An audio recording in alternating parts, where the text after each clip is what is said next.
At $54 at every Saturday home game. Call 877-MARLINS. Brickell Honda's 2004 clearance saves you thousands, up to $4,000 on all 2004 Hondas. Accord LX's only $129 a month for 24 months. Zero down payment, 0% financing, and zero payments for 90 days. Hurry to take advantage of huge inventory. Their first interview together, Lionel Richie and his daughter Nicole. You knew about the affair. I knew everything. Were you a good father? Next Oprah.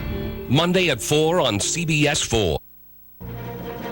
On the road, the presidential candidates take to their buses to crisscross two hotly contested swing states.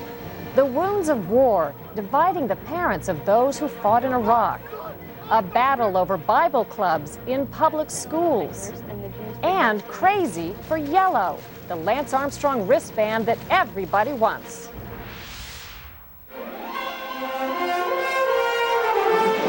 This is the CBS Evening News with Thalia Assuris.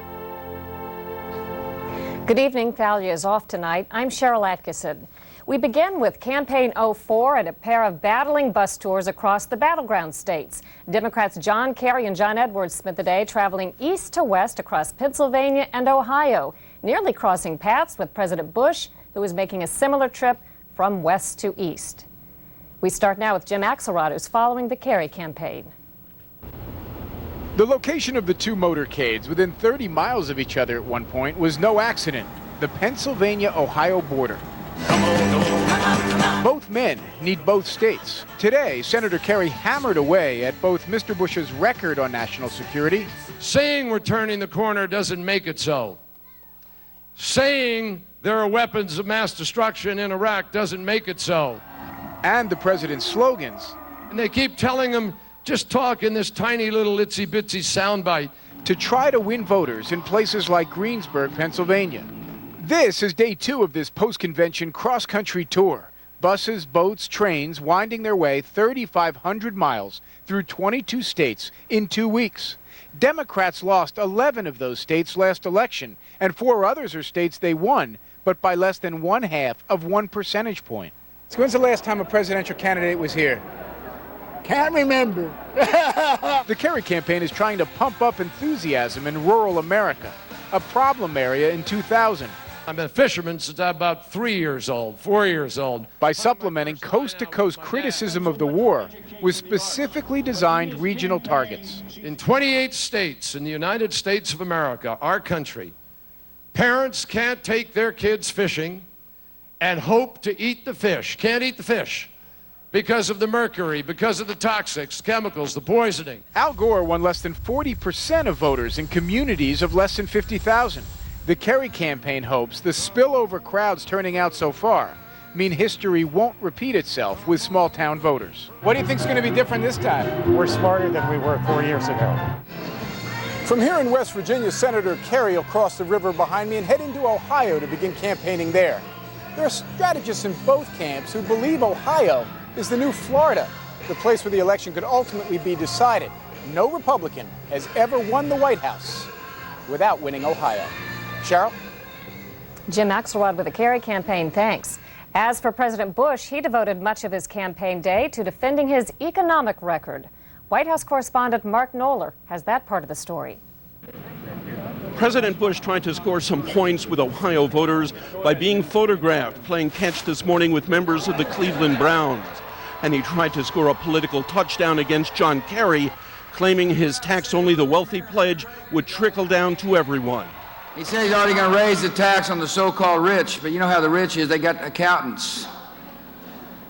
It means you pay. It means the small business pays. It means the farmers and ranchers pays. That's the wrong medicine for this economy, and we're not going to let him prescribe it. Addressing some 5,000 invited supporters at a rally in Canton, Mr. Bush defended giving tax cuts to everyone, including the rich. We didn't play winners or losers. We did it the fair way. Despite slower than expected economic growth and record budget deficits, the president claimed his tax cuts have been a boost to the economy, but acknowledged that times have been tough for some Ohio workers. I'm aware of that. I just traveled on the bus with workers who told me they are nervous about their future. They're concerned. I am too. To keep jobs from being outsourced, Mr. Bush said America must be the best place in which to do business. But outside the rally, it was clear the rhetoric didn't connect. Protesters want this bus trip to be the Bush farewell tour, a far cry from what the Bush campaign is calling it. You need only a map to decipher the Bush strategy. His campaign believes the election will be decided by a dozen or so battleground states that Mr. Bush either won or lost 4 years ago by narrow margins. And those are the must-win targets, even in July. Mark Knoller, CBS News, with the Bush campaign in Pittsburgh. The government is releasing $75 million in federal campaign money to candidate Kerry now that he's been formally nominated. Under campaign funding rules, that's all he can use. President Bush still gets to spend freely, at least until he too accepts his party's nomination. But as Cynthia Bowers tells us, both campaigns are finding ways around the spending limits. At campaign stops like this one, it's all about the crowd, the candidates, the commotion. But behind the scenes, it's largely about money, record amounts of it, maybe even $1 billion, which doesn't seem to faze supporters on the trail. Whatever it takes, I guess, as long as it isn't our money, if it's their money. All this money being spent despite campaign finance reforms intended to curb this kind of thing. Reform watchers say the legislation did largely eliminate influence peddling by cutting out huge contributions from big business, but did little or nothing to curb this orgy of spending. Excessive spending arms race, which is what we're in right now. Here's how it works. Once picked by the party, each candidate is limited to $75 million in federal funding, and each party $16 million to spend in coordination with the candidate. We need a strong military. But then, how do you explain the Democrats' ability to spend $100 million on this advertising blitz starting today? Where does it come from? Well, it comes from contributions by individuals. The only restriction on that money is that the campaigns don't meddle with how it's spent, although you can be sure it's generally used in a way that would flatter the candidate. Unless you do something about the independent expenditures of dollars, and there's some real constitutional problems with trying to do so, you're never going to stop this incredible flow of money. But others point out that this process is, after all, about picking the right person for the highest office in the land and could be considered priceless. Cynthia Bowers, CBS News, Greensburg, Pennsylvania. In the wake of the 9/11 Commission report, President Bush is expected to announce changes in America's intelligence gathering this coming week. The White House and some Democrats are now questioning the panel's recommendation for a single intelligence chief. But in an interview with Bob Schieffer for tomorrow's Face the Nation, candidate John Kerry says he stands by his support for an intelligence point man inside the White House. No, I believe it belongs there, and I'm very comfortable with that decision. In fact, it is there today. And one of the reasons you have a problem is that you haven't known what the right hand is doing versus the left hand. If you're going to really lead a war on terror, I think it's critical to have the kind of direct accountability to the president. I think the American people want that. So you're not worried that it might taint? I'll tell you why. I'll tell you why I'm not. Because number one, you have a tremendous ability for oversight from the Congress itself in a renewed, strengthened oversight structure that the committee itself, the commission, has put together. That's number one. Number two, there's also a civil liberties rights oversight structure that they recommend. I think between the two, you have adequate ability to be able to have the oversight. But if I'm commander-in-chief and President of the United States responsible for the safety and security of the country, I want the ability to hold somebody accountable directly within the White House. And I think the American people want the ability to know that they have that accountability with the president. And you can see the full Bob Schieffer interview with John Kerry and his running mate John Edwards tomorrow morning on Face the Nation. As the Democrats in Boston were nominating a Vietnam veteran turned protester for president, echoes of the Vietnam War resonated only blocks away from the convention site. Sharon Alfonsi tells us a new group of veterans from a new war were banding together. Ivan Medina and his twin brother Irving were once the picture of proud U.S. soldiers. It was a way that we could get back to the nation that gave us and our family so much. Both brothers served in Iraq, but Irving never made it home. A roadside bomb exploded, opening the back of his head from ear to ear, dying hours later. Now Ivan has a new mission. And it's time to bring our troops home. He's joined a small but growing group called Iraq Veterans Against the War. I didn't feel like I was a liberator. I felt like I was an oppressor. Formed this week and already 30 members strong, the ex-soldiers are speaking out about what they saw in Iraq. We burned a flatbed filled with produce in front of Iraqi people who were starving. And suffering the wrath of those who say it's unpatriotic. My sons defended your freedom every day. At this protest, the battle between a sailor's father and a soldier's mother grew personal. Don't you touch me, lady. Unpatriotic? Me? Everybody here? Our children volunteered for this army to go in. Her son was killed in Iraq. Proof that the dividing line between those who support the war and those who oppose it is now more blurry than ever. We are not against the troops. We're against the war. But some vets say the soldiers still fighting in Iraq wouldn't see it that way. I don't think they'd be happy. I think that this is not a way to show support for our men and women in uniform. The Department of Defense says since October of last year, more than 5,000 soldiers in Iraq and Afghanistan have decided to re-enlist and stay with their units, continuing to fight abroad, even as some ex-soldiers wage a war of words here at home. Sharon Alfonsi, CBS News, New York. Still to come on tonight's CBS Evening News, how the past is catching up with present-day security. And later, the yellow wristbands that have many green with envy.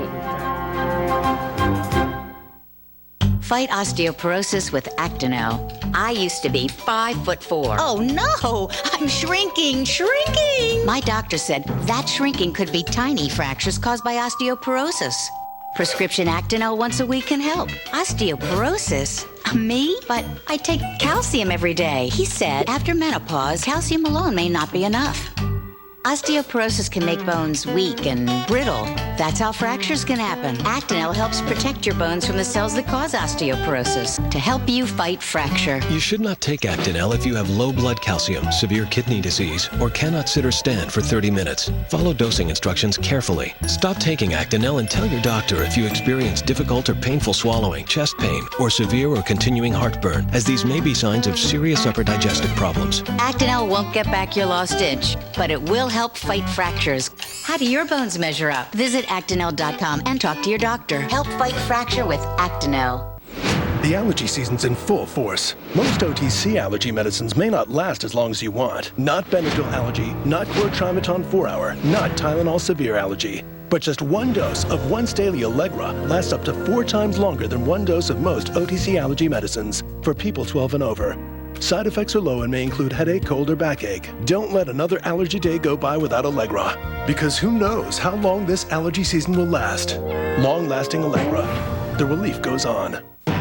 We know that Senecot, with its natural vegetable laxative ingredient, has been hard to find. Well, your wait is over. Senecot, with the laxative ingredient proven to be effective in 50 clinical studies, now in stores everywhere.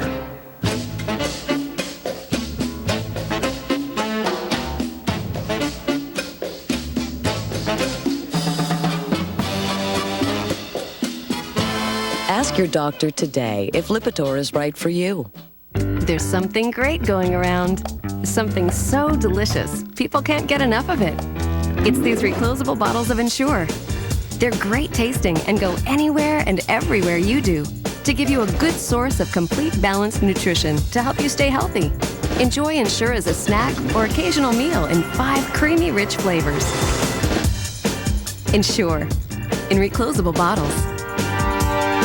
Drink to your health wherever you go.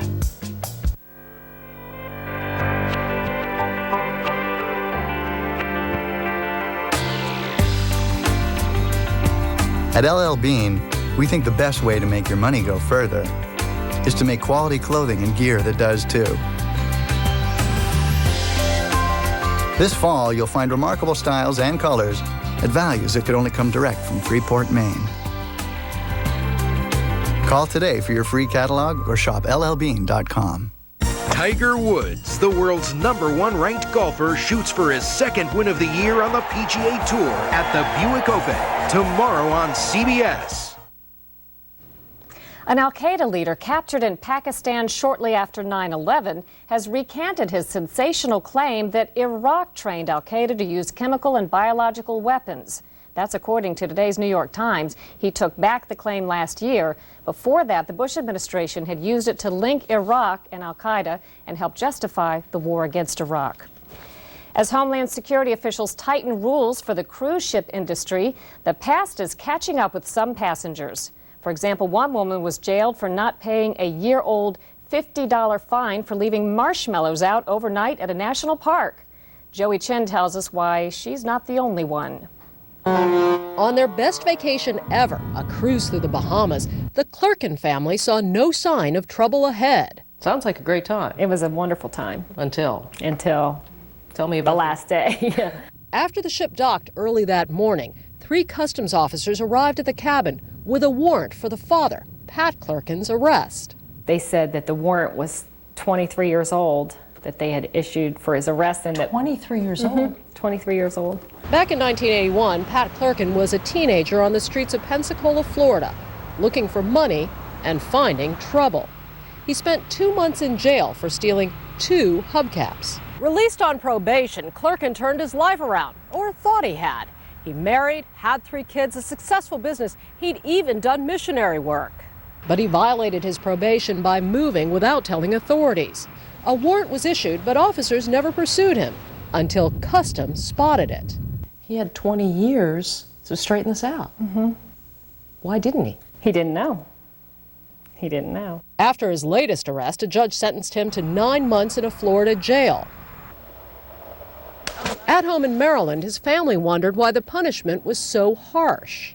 You got to pay your, for your crime, but 9 months is a long time for something such as that. The judge held firm until yesterday. As a CBS News camera arrived at the courthouse, Clerkin was suddenly summoned to court and freed on a technicality. He offered no excuses for his past. I assume. To be honest with you, I was not the person I am today, and there was a lot of drinking, it's just a blur from back then. He's now headed home to his kids with a lesson about actions and consequences.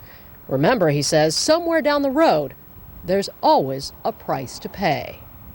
Joey Chen, CBS News, Brandywine, Maryland. A relaxing afternoon in a New York City park turned exciting in a hurry when a tiger escaped from his circus handlers. The almost 500-pound white tiger got away as he was being moved between 2 cages. The curious tiger strolled around the park until handlers coaxed him back into his cage. Just ahead on tonight's CBS Evening News, why public school Bible clubs don't have everybody's blessing. Jay Bush and Duke here to introduce Bush's Baked Beans in our new microwavable cup. Now you can enjoy our delicious beans anywhere there's a microwave. Roll that beautiful bean footage. They're slow cooked according to a secret family recipe with specially cured bacon, brown sugar, and a delicate blend of spices. I've only shared Bush's secret family recipe with Duke, and he's not talking. Boy, these people sure are friendly. Yeah, friendly. Enjoy Bush's Baked Beans, now in our new microwavable cup. Cosmetic procedures involving chemicals and lasers can provide serious skin improvement. But if you'd like dramatic results without resorting to drastic measures, there's Olay Regenerist Serum. It beautifully regenerates skin's appearance so your skin looks and feels like newer skin. It has our highest concentration of aminopeptide complex. If you're not interested in a chemical peel, how about the appeal of Olay Regenerist Serum? Love the skin you're in.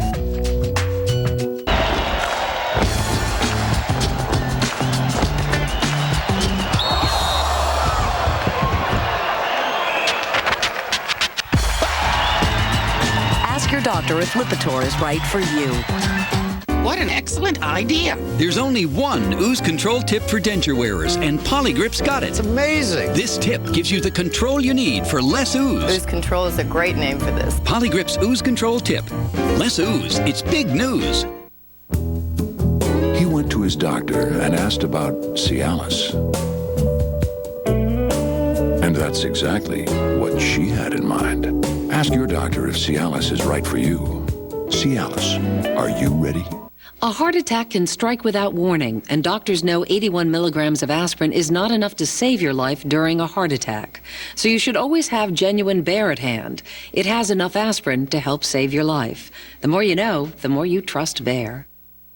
Whoa. Honey. What do you think it means? Means we're going to Big Lots. Closeout shopping brings the cost of a school supply list way down. From glue and crayons to backpack and lunch kits, right now we've got huge closeout deals throughout the store. At Big Lots, you can afford more than you ever thought possible for your kids and for your home. You can even deck out a whole dorm room. Now's the perfect time to shop Big Lots. Brand names, closeout prices. The Democratic ticket, John Kerry and John Edwards, their strategy, and what are their plans to beat President George Bush? We'll ask them on Face the Nation, Sunday.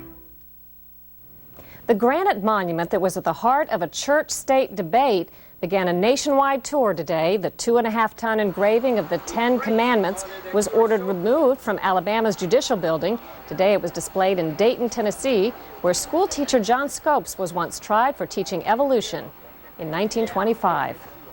There are many debates over where to draw the line between church and state. The controversy over Bible clubs in public schools is the focus of tonight's Weekend Journal. While sisters Lauren and Jessica pursue common teenage interests, 16-year-old Kara Meeks has chosen a more religious path. For the Lord your God will be with you wherever you go. She even leads a teen Bible study group. Today, they're at a local park. Take up your shield of faith, with which you can extinguish all the flaming arrows of the evil one. But during the school year, they actually meet on the public high school campus. So you normally have the meetings at school? Mm-hmm. After school on a Wednesday from like 3 to 4. School Bible clubs face constant court challenges, but they're perfectly legal as long as they follow strict rules to maintain the constitutional separation between church and state, like Kara's group does. Though the Bible study is held on school grounds, it's held after school hours, it's student organized, and no one is pressured to attend. So the school believes it doesn't cross any lines. Hello, this is Freedom from Religion Foundation. I can help you. Annie Laurie Gaylor, who leads a national group of atheists and agnostics, insists school Bible clubs are divisive and inappropriate. We get complaints constantly by high schoolers who feel that it creates a hostile environment where they're being aggressively proselytized and where the children, the students who belong to the Bible clubs, are being treated as better. Others also object to any hint of religion at school, like the California dad who recently lost his fight to take "under God" out of the Pledge of Allegiance. Not surprisingly, Kara and her friends defend the phrasing. I think it should stay. People don't have to say the Pledge of Allegiance, and it's not like by saying "under God" we're forcing a religion on them, so I don't see the point in taking it out. Polls show up to 9 in 10 Americans agree that "under God" belongs in the pledge. 90% of Americans also say they believe in God. And religion in the school setting may be gaining ground nationally. Analysts say there's been a dramatic rise in the number of students forming religious clubs, and not just Christian clubs. More recently, Muslim students and others have been asking to form clubs. This, of course, causes some controversy and tension in school districts, particularly where they're not used to other religious groups forming clubs. But that's the trend. Did you ever think it was controversial to be doing Bible study at school? I don't think it is. In the minds of others, any mix of religion and public school is bound to remain controversial. But as for Kara, she strongly believes God shouldn't be locked out when the bell rings. Lord, I just want to thank you for this day. The fight over religion in schools continues to generate legal action. Just last month, the federal appeals court upheld the right of a Maryland evangelical group to distribute flyers to elementary students. We'll be back. If you wanted to create the ideal health drink, you'd want the vitamin C you find in rutabagas, and thiamine, liver, minerals like potassium and magnesium. Or you could just have a glass of Florida orange juice. Florida orange juice, drink it every day. That's me with his whole family. So you on a farm? Yeah, imagine with my allergies. Go where you wanna go, do what you want. This is Trisha.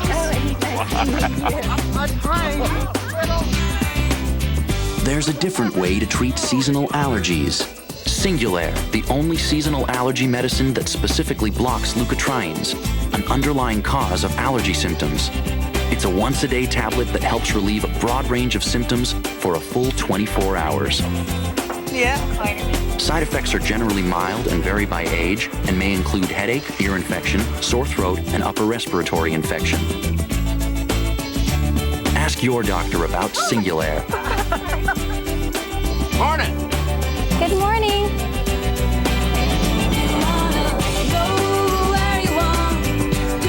You know, I think I did just fine. Singulair, a different way to treat seasonal allergies. The best is yet to come, and babe, won't it be fine?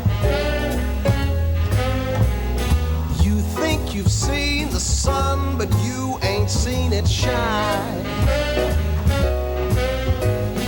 Wait till the warm-up's underway. You ain't seen nothing yet. Wherever life takes you, Best Western is there. Best Western, the world's largest hotel chain. Oh, hey, I've had that vegetable plate before, so trust me. You want to take some Beano first. There's no beans in this, it's just broccoli, cauliflower, and peppers. Does Beano even work on vegetables? It even works on husbands. Take Beano before, there'll be no gas. How can you tell Pantene gives dull, dry hair healthy shine? You can see it on a hot summer day. I see you, baby. Check out Pantene Pro V. Summer damage leaves hair dull, but this Pro Vitamin formula penetrates for 85%